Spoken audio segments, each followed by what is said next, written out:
What is going on, you guys? Today we have this baby safe like sliding door um, stopper. Check it out. That's what it looks like.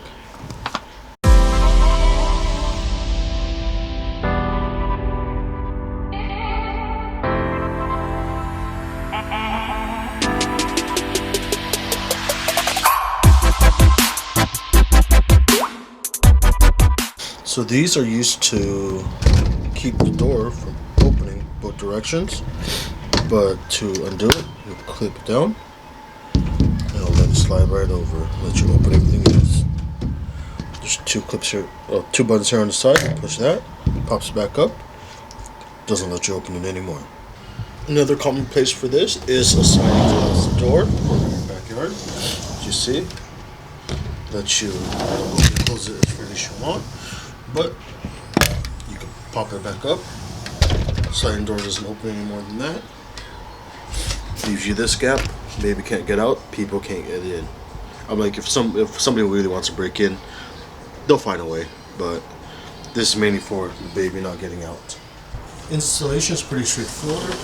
You're gonna set up your door to as far as you want it to open. About yay. We'll go over here.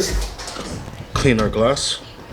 And take this. Remove the double-sided tape and stick it right on. With the double-sided tape removed, we're going to line it up where it bumps into the door, so it won't let it open beyond this point. And we're just going to push it forward. Now it's on the glass. Give a little pressure. Now that's it.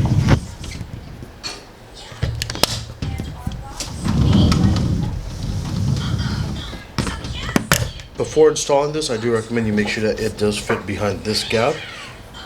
These sliding doors usually work, but other doors or other sliding glass like the kitchen ones, it does not fit under there. It's too thick. You can see if you could buy a lower profile one. I've seen them.